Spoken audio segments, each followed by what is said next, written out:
I'm afraid of playing video games. Alright, this might not make sense for a lot of people. I have something that I like to call gamer guilt. What's that, you may ask? Gamer guilt, like feeling guilty about playing a video game. Let's talk about it. Whenever I try to sit down and play a video game that is meant to spark joy in my life, I can't get through it without my mind telling me that I am wasting valuable time playing a game instead of doing something productive, like making animations for my YouTube channel, or writing scripts, or washing dishes, or doing laundry. Man, I hate laundry. Or doing anything else that's productive, according to the standards I set for myself. I've even talked to my therapist at length about this because it really bothers me, and it's something I want to work on. I feel like I'm robbing myself of joy and fun experiences just because my mind one day decided that I'm not allowed to do the fun things ever again.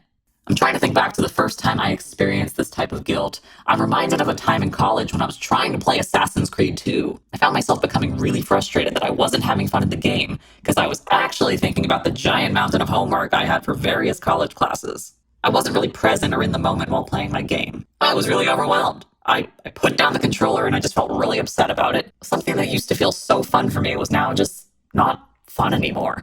And then I sold my Xbox because I didn't want it anymore. Well, I probably wanted it, but I wasn't having fun playing on it anymore because all it did was make me feel bad about myself. At the end of the day, this is definitely a me problem. I can't blame a perfectly functional game system for my own anxiety. Xbox, it's not you, it's me. I'm someone who grew up playing my favorite games, and I never felt guilty or bad about it. My first ever video game experience was Pokemon Blue for Game Boy Color. I still remember opening up the console for the first time. I had the Atomic Purple see-through one. It was awesome. I had played the Pokemon games at a friend's house and immediately begged my mom for my own copy. I originally wanted the Pokemon Yellow Special Pikachu edition, but those were just sold out everywhere for obvious reasons. It was the coolest game in town at the time. At the game store, there was only one copy of Pokemon Blue, and I grabbed it right away. This was it. I went home to play it for the first time, and alright, don't laugh, but it was a very anticlimactic experience. I spoke with Professor Oak, and he did his whole intro bit. I put my name in, and then I was in my home in Palatown. For some weird reason, though, I wasn't able to really get my character to leave the house. I kept walking all over the house. I literally couldn't leave. I couldn't figure out where the exit was.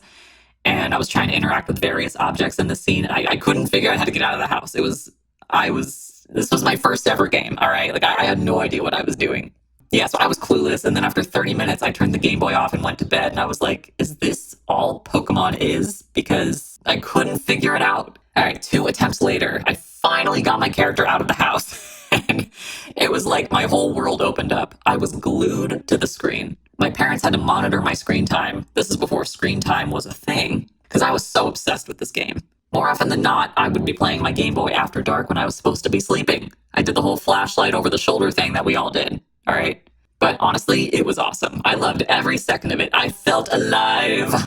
At any moment, I can go to this Pokemon world and escape the real world. It felt like a place where I could be myself. I know a lot of people could relate for this exact reason. Even at school, all the kids would bring their Game Boys and we would trade Pokemon or battle during recess, or on the bus, or during class. Eventually, there was a school-wide ban on Game Boys. I remember at lunch in the cafeteria, our principal made an announcement.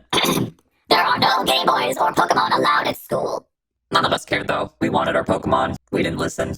Eventually, the school pretty much gave up on trying to ban it. There was no way it was happening. There were too many of us wanting to battle the Elite Four and become Pokemon masters. I grew up with all these games. As time passed, I also graduated consoles, eventually to the Game Boy Advance, the DS, the 3DS, all of it. Pokemon made me a gamer and I loved it so much. Obviously, I still do. That period of my life has such a special place in my heart. Some of my best friends to this day are still in my life because we played Pokemon growing up. I know it's just a game to some people, but it forged some seriously unbreakable bonds. It is a language of love. Skipping ahead to more recent times, I'm feeling a similar gamer guilt towards the newer Pokemon games, and it makes me feel really upset. I tried really hard to capture that same feeling I had as a kid whenever I opened up a new Pokemon game. It would feel so good to start a new game, create a new character, experiment with different Pokemon, and relive that experience over and over again. But lately, for me, it's been different. I can't enjoy it. I want to so badly, but I just can't find that joy anymore. I want to know how to change it.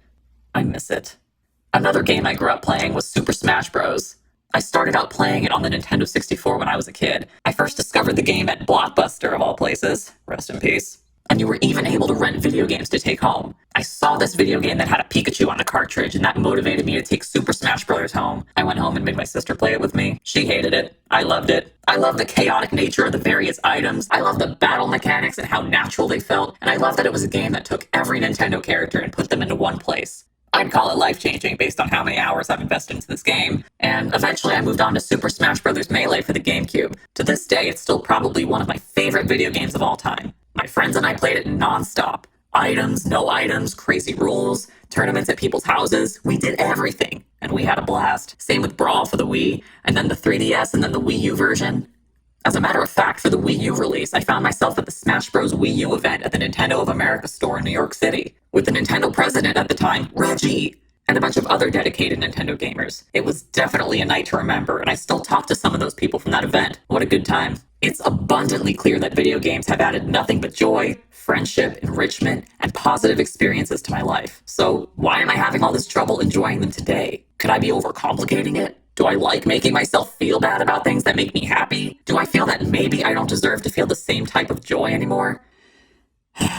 Most recently, I tried a new game, well, new for me, called Stardew Valley. I'm sure you guys have all heard of it. I had heard from a lot of people that I would find it relaxing and it would be really fun. Well, on my first day playing it, my character passed out from overexhaustion and woke up in the hospital. I was really confused when this first happened. Then I texted my friends about it and they're all like, dude, your character needs rest. And I was like, what do you mean?